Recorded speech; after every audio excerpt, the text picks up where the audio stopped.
nombre es Alejandro Maldonado Cálix y soy de Honduras.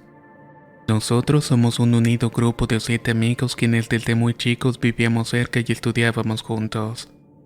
Puede decirse que Alan, Obed, Josué, Santos, Osmar, Marcos y yo somos como hermanos.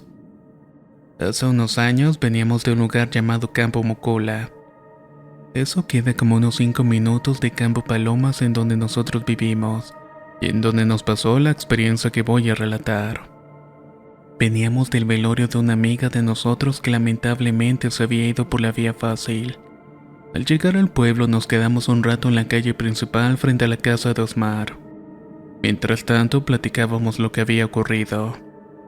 Entre una y otra cosa llegamos al tema de las motos y de quién manejaba mejor. En eso Santos me preguntó si yo podía manejar mejor que él y por supuesto que le dije que sí. De esta manera me retó a hacer una carrera para ver si eso era cierto. No tardó en preguntar una segunda vez cuando le dije que no tenía que correr.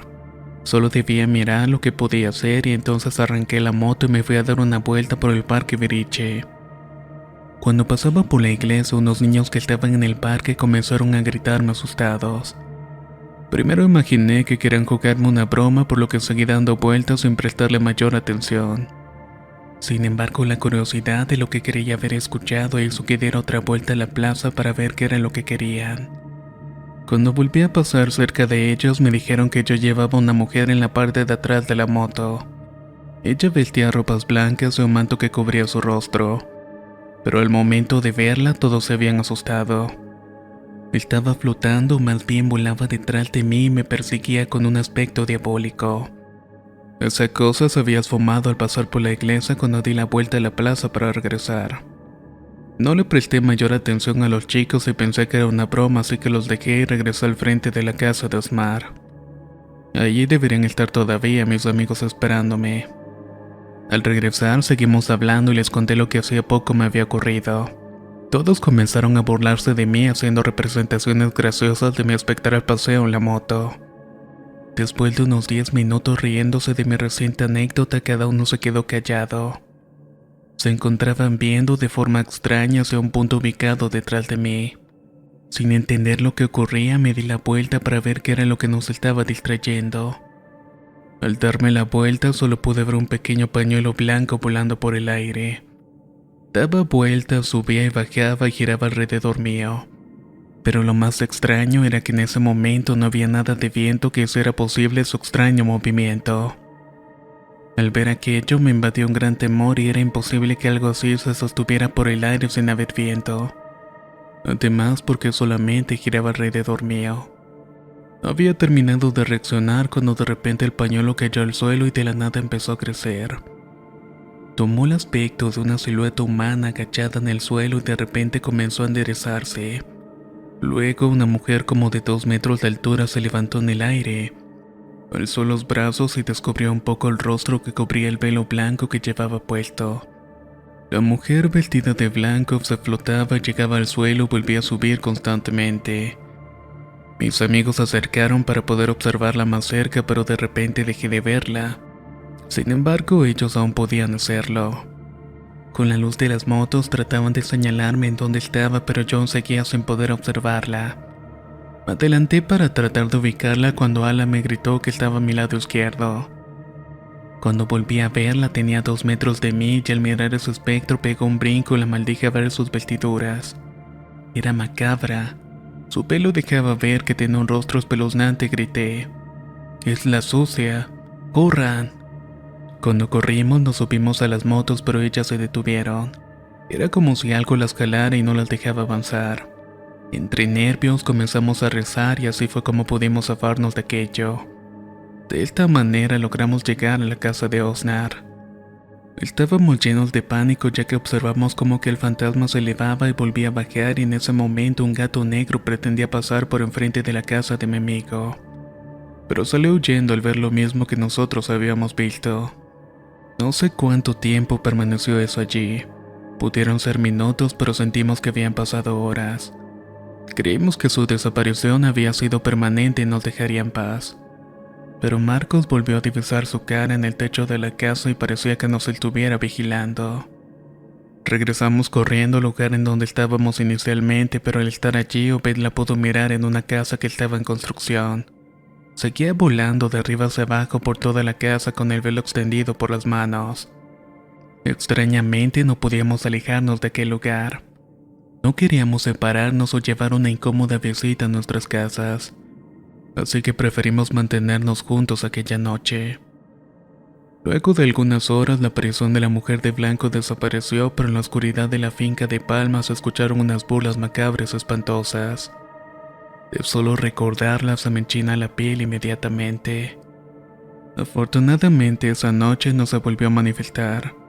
Mucha gente cuenta que ha visto a la mujer de blanco y muchos dicen que la han visto en horas de la madrugada, paseando y volando por las calles asustando a todos.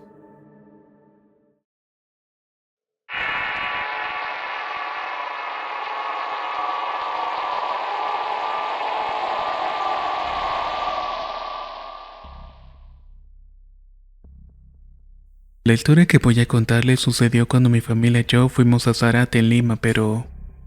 Fuimos a visitar la casa de una de mis tías y ella vivía en el campo en una enorme casa.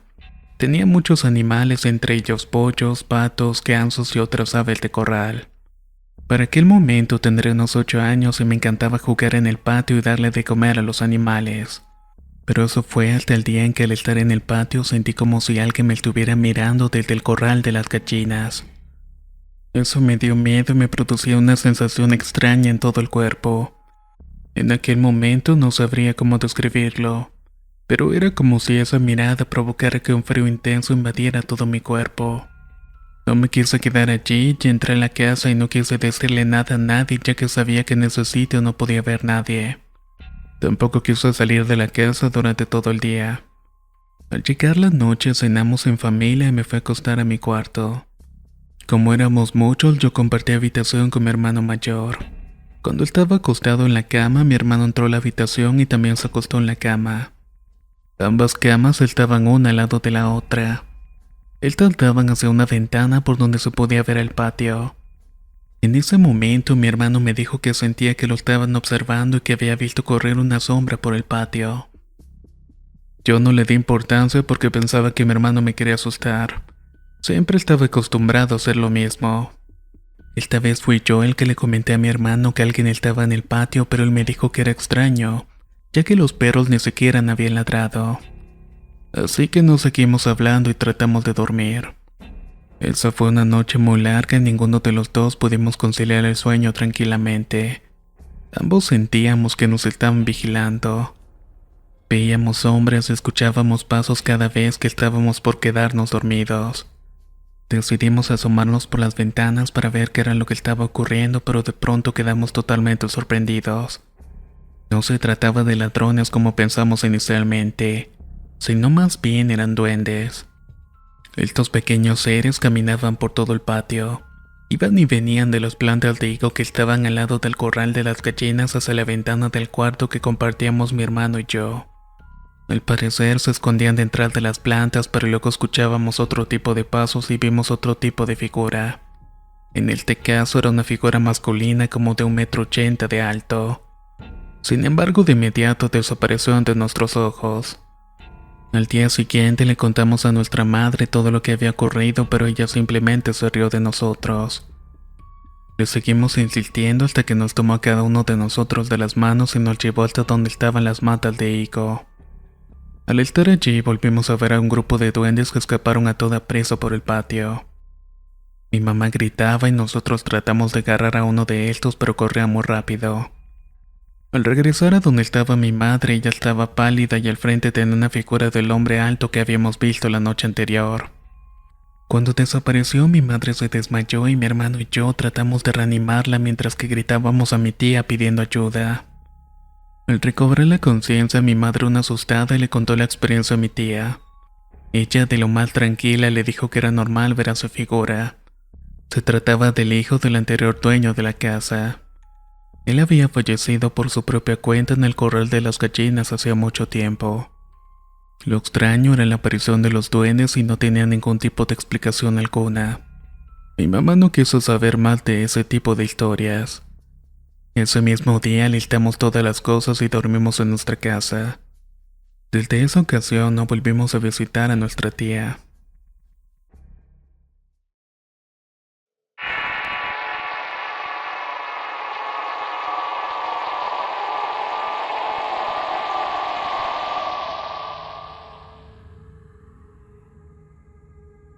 Mi nombre es Homero Marroquín Solís y soy de Michoacán. Quiero contar esta historia que empezó a transcurrir en el año 2017. Para poder explicarla mejor y que todos la puedan comprender bien, voy a relatar un hecho que ocurrió antes de que sucediera lo que pude ver. Para aquel momento yo tenía un gran amigo y era un hombre que vivía en el rancho vecino nuestro. Con él vivía una de sus hermanas y dos de sus hermanos más pequeños. Cierto día, su hermana tuvo una discusión muy fea con su novio y las cosas empezaron a ponerse muy feas y peligrosas. Mi amigo lo sacó de la casa y le dijo que ahí no podía volver a entrar y que debía respetar a su hermana. El hombre se fue muy enojado, pero prometió que volvería porque no dejaría las cosas así.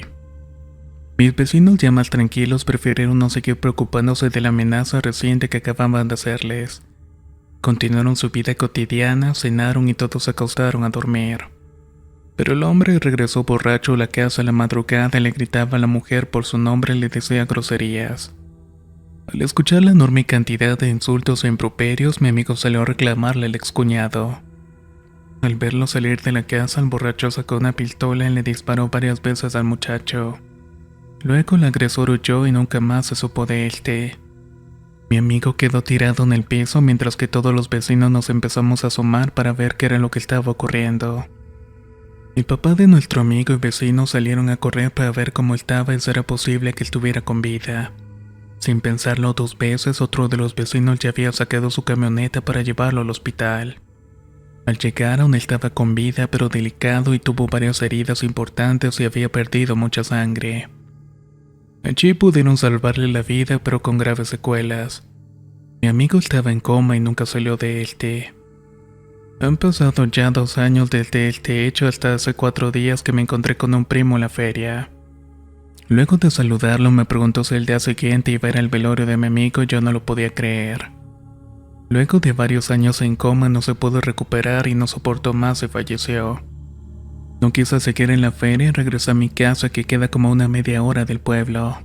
Cuando llegué a mi rancho eran aproximadamente las 12 de la noche. Lo primero que me encontré fue los 3 perros que teníamos y que venían corriendo a toda prisa para mi encuentro. Pero extrañamente a escasos centímetros de llegar a donde yo estaba se detuvieron asustados. Era como si les hubieran dado un golpe, una patada o algo por el estilo.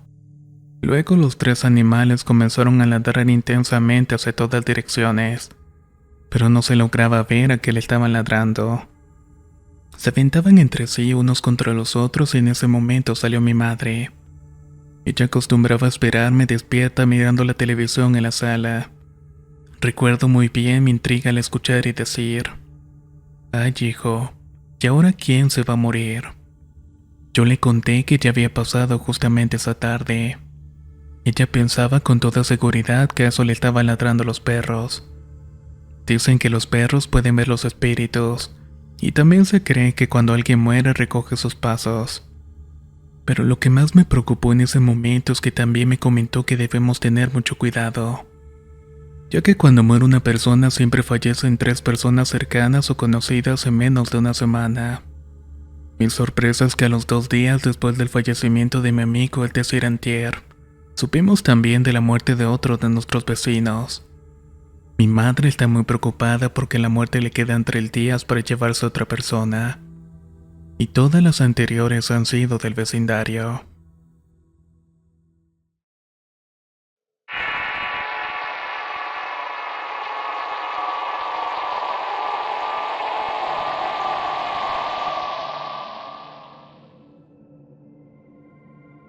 Soy Javier Leandro de Talampampa, provincia de Salta, en Argentina. Esta historia me la contó mi abuela, quien a su vez se le había contado a su abuela cuando ella apenas tendría unos 10 años más o menos. La historia trata así. Había una vez en el campo hace algunos años una familia compuesta por el padre, la madre y 3 hijos. Uno de ellos tenía 6 años, el otro 4 y el más chico de todos aún era un bebé que no llegaba a tener 1 año. La mujer vivía para su marido y era el tipo de mujeres que antes de que el marido pidiera algo ella ya lo tenía listo. Su propósito en la vida era atender a su esposo incluso antes de atender a sus propios hijos pequeños. Para ella era prácticamente como un dios al que se tenía que venerar y servir.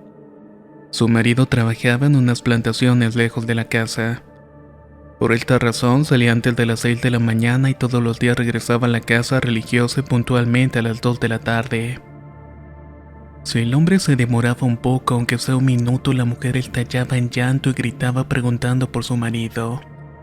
Blasfemaba y maldecía a Dios si es que algo le había pasado al padre de sus hijos.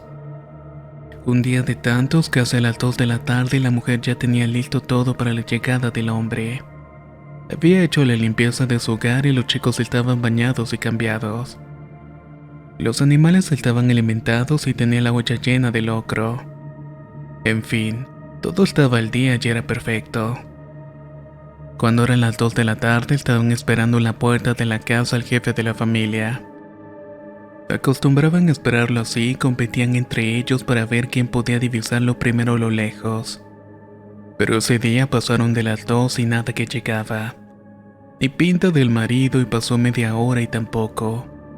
La mujer lloraba peor que una viuda en un velorio y maldecía a Dios por la tardanza de su amor. Llegado como eso de las 3 se ve al hombre que llegaba a paso lento en un caballo diferente al suyo. Era más grande y de color blanco y la mujer salió corriendo para terminar de arreglar todo. Además tenía que lavarse la cara para que no se diera cuenta de todo lo que había llorado, ya que eso era lo que más le molestaba. Cuando el hombre llegó a la casa estaba servido el almuerzo y todos esperaban a que él se sentara en la mesa para empezar a comer. La mujer lo saludó como lo hacía todos los días y le dio un fuerte abrazo y le dijo cuánto lo amaba. Pero sorprendentemente él solo respondió con una voz seca: «Mujer, tengo hambre». Su voz era mucho más fuerte que la habitual y la hizo a un costado y se sentó en la mesa. «Mujer, tengo hambre, dame de comer», volvió a repetir el hombre secamente. La mujer ni lerda ni perezosa le acercaba al plato y el hombre terminaba toda su comida en un 2x3. Luego golpeaba fuertemente la mesa con su mano y le decía: «Mujer, tengo hambre, dame de comer». La mujer vuelve a servir un nuevo plato de comida y la historia se sigue repitiendo 3, 4 y más ocasiones. El marido comía de forma desesperada y se empujaba la comida con los dedos. No demoró ni 10 minutos en devorarse toda la comida que había en la olla. Ante la mirada asombrada de su familia, agarró el plato y lo tiró sobre la mesa y le gritó a la mujer que tenía hambre. La mujer sacó uno de los quesos de cabra de los tantos que tenían y una hogaza grande de pan casero y se lo dio. Pero pasó lo mismo que con el almuerzo. Casi sin masticar se comió el pan y el queso y miró a la esposa. Le volvió a repetir las mismas únicas palabras que había dicho desde que había llegado a la casa. «Mujer, tengo hambre, dame de comer». De esta manera la mujer termina por darle a él todo el queso y el pan que tenía en la casa y por último terminó de darle toda la comida que quedaba. Sin embargo, el hombre seguía repitiendo lo mismo. La mujer no sabía qué hacer y ya no quedaba nada más en la casa para prepararle. Su preocupación era tan grande que no se había dado cuenta que su hijo mayor tenía rato tratando de hablar con ella. El niño le decía: «Mamá, ¿te fijaste cómo está comiendo mi papá?» «Sí, hijo, claro que lo vi. Tiene mucha hambre». A lo que el niño le responde que no, mamá. «No es eso. Mira debajo de la silla donde está sentado mi papá». La mujer extrañada se agacha y observa que toda la comida que le había servido a su marido estaba tirada en el piso. Pero eso no fue lo que más llamó su atención. Mirando con mayor detenimiento observó algo que la asombró y la llenó de terror. Observó que en lugar de pies calzados con sus botas de trabajo tenía unas enormes, largas y gruesas y sucias pezuñas que hacían un sonido raro cuando se las frotaba. Lo estaba haciendo de una forma insistente como cuando un animal tiene comezón. Volvió a levantar la vista hacia su marido y éste le volvió a repetir que tenía hambre. pero vio algo en él que no se había dado cuenta antes. Su cara no era la misma. Tenía un gran hocico, orejas puntiagudas y unos enormes dientes muy afilados. Asustada le dijo a sus dos hijos mayores que se pusieran detrás de ella y agarró al más pequeño para cargarlo. Le respondió que iba a ir a comprar provisiones que faltaban para preparar su platillo favorito. El hombre entró en cólera como si se tratara de un perro que tuviera rabia y entonces le dijo que ninguno iba a salir de la casa, ya que su platillo favorito era la carne humana, por lo que primero se la iba a comer a ella y después a sus hijos. La asustada mujer corrió con sus hijos hasta que el tercer, que hacía hace poco también pensaba que era su esposo, lo seguía lentamente. Visiblemente caminaba con bastante dificultad. Llegaron corriendo hasta un arroyo grande y pudieron atravesarlo con algo de esfuerzo y mucha suerte. Después de cruzarlo, llegó el engendro y se detuvo y les comenzó a gritar e insultar de la peor manera posible. Botaba espuma blanca por la boca y con tono enfurecido le gritó a la mujer que tenía hambre, que le diera de comer y que ellos serían su comida. Que ella no tenía el derecho de quitarle su alimento y que regresara ya que no podía atravesar el arroyo porque el agua era sagrada. Al verlo agotado mientras desaparecía por el monte, la mujer sintió que se había salvado la vida y la de sus hijos. Ese ser quería comerse a su familia viva. Decidió permanecer allí hasta que escuchó que se acercaba el sonido de las pisadas de un caballo. Con lágrimas en los ojos se dio cuenta que se trataba de su marido. Estaba vivo, sano y salvo. Cuando vio a su familia llorando y asustados, el hombre se bajó del caballo mientras ellos atravesaron el arroyo rápidamente para encontrarse con él. Cuando el padre de la familia supo que todos estaban bien y ellos le contaron lo que había ocurrido, tomó su caballo y regresaron caminando todos juntos a la casa. Mientras hablaba, el esposo le dijo a su mujer que eso no podía haber ocurrido, ya que apenas eran las 2 de la tarde. Resulta que estaba llegando a la misma hora de siempre. Una vez adentro, la mujer recordó que toda la comida estaba tirada en el piso todavía. Así que le dijo al marido que la comida tardaría un poco ya que debía salir a comprar algunas provisiones. Pero le respondió que no se preocupara porque ya estaba comiendo su comida favorita. Esto lo dijo mientras llevaba la pierna de uno de los niños a la boca. Mi abuela cuenta esta historia siempre que pasamos por la casa abandonada que le perteneció a esta familia. Nunca se supo qué le pasó realmente al esposo. Cada vez que cuenta este relato termina diciendo que no se debe querer a nadie más que a Dios, y que jamás se debe maldecir porque te pueden pasar cosas muy malas. Actualmente todavía existe esa casa, y mi abuela continúa contando esa historia.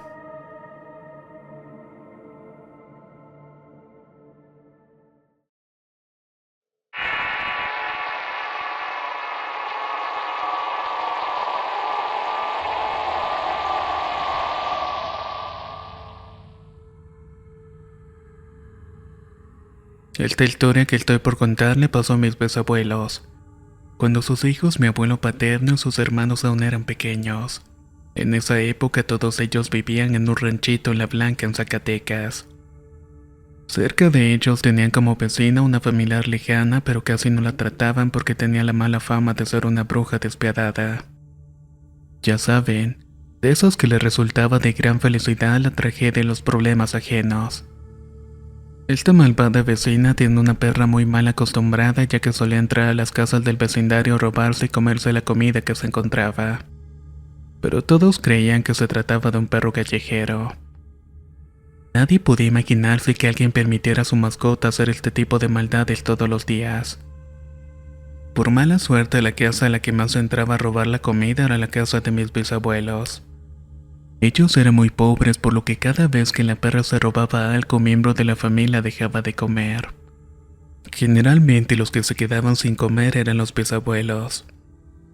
Cierto día, cansado de estar pasando hambre, mi bisabuelo decidió no aguantar más y le colocó veneno a la comida. Así el animal que se la robara no iba a poder hacerlo nuevamente. Al día siguiente, la vecina llegó a la casa de los bisabuelos y gritaba a viva voz. Reclamaba que ellos habían matado a su perra y habían dejado sus pequeños cachorritos en su madre. Como no salió nadie de la casa, ella siguió gritando y no se fue hasta terminar de decir que así como los cachorros se habían quedado sin su madre, también las personas que la habían matado dejarían a sus hijos huérfanos muy pronto. A partir de ese día y en los días siguientes, todas las noches se escucharon ruidos en el techo. También se escuchaban risas, aleteos fuertes y pisadas sobre el techo de lámina. Justo a partir de aquel momento, mi bisabuelo comenzó a enfermarse en razón aparente. Tenía vómitos, mareos y desmayos. Todo el tiempo se sentía mal hasta que en un momento ya no pudo ni siquiera levantarse de la cama. Noche tras noche se escuchaban risas y los aleteos en el techo. No pudieron volver a dormir una noche completa. Mi bisabuelo solo escuchaba y decía: «Ay, Dios mío, ya vienen otra vez esas malvadas brujas». Sin fuerzas para hacer nada, mi bisabuelo se ponía a rezar y a pedir a Dios que lo ayudara. Mi bisabuela, por el contrario de su esposo, se ponía a gritar y le decía que dejaran de fastidiarlo, así como cualquier cantidad de improperios y groserías a las lechuzas. Una noche, como de costumbre, nuevamente el ruido en el techo y mi bisabuelo se puso a rezar como de costumbre, pero mi bisabuela ya estaba cansada de toda la situación. Así que se armó de valor y salió a enfrentar a lo que fuera que tanto los había molestado. Salió de la casa y empezó a gritarles todas las groserías que se sabía y a decirles que se largaran. Tomó unas piedras que había en el patio y comenzó a lanzárselas, hasta que una de las rocas le pegó una lechuza y estas se fueron. Al día siguiente, mi bisabuela vio a su vecina con una venda alrededor de la cara, justo en el lugar en donde mi bisabuela vio que le había pegado a la lechuza. Así que ella siempre la culpó de la enfermedad y de todo lo que le había pasado a mi bisabuelo. Después de unos días, mi bisabuelo falleció y de ahí en adelante ya no hubo más ruidos en el techo de la casa. Y tal como había predicho la bruja, así como los cachorros habían quedado sin su madre, la persona que había provocado eso también dejaría huérfanos a sus hijos muy pronto.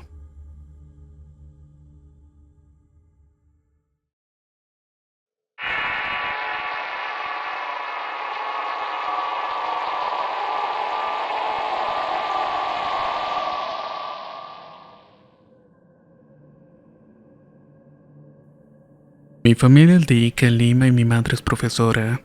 Cuando ella se divorció de mi padre, nos fuimos a la sierra ya que allá se sentía mucho mejor y tenía más oportunidades para laborar. A mis hermanos y a mí nos gustaba estar más aquí que en la capital, ya que comenzamos a tener buenos amigos muy pronto. Cierto día lunes, ella llegó muy preocupada porque uno de los compañeros de trabajo estaba desaparecido.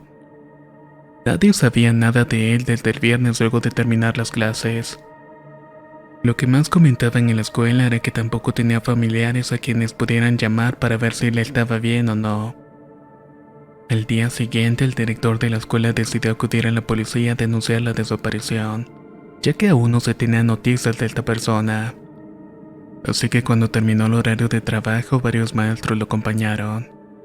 Otros prefirieron recorrer los sitios que frecuentaba para saber si alguien conocía su paradero. Otras se dedicaron a preguntar en los hospitales si había alguna persona con sus características. Este último grupo fue el que tuvo la suerte de saber primero lo que le había ocurrido. Tenía 2 días de estar hospitalizado y un par de ancianos lo habían encontrado con un ataque de nervios dentro de su propiedad. Así que lo habían llevado a la sala de urgencias para que lo atendieran.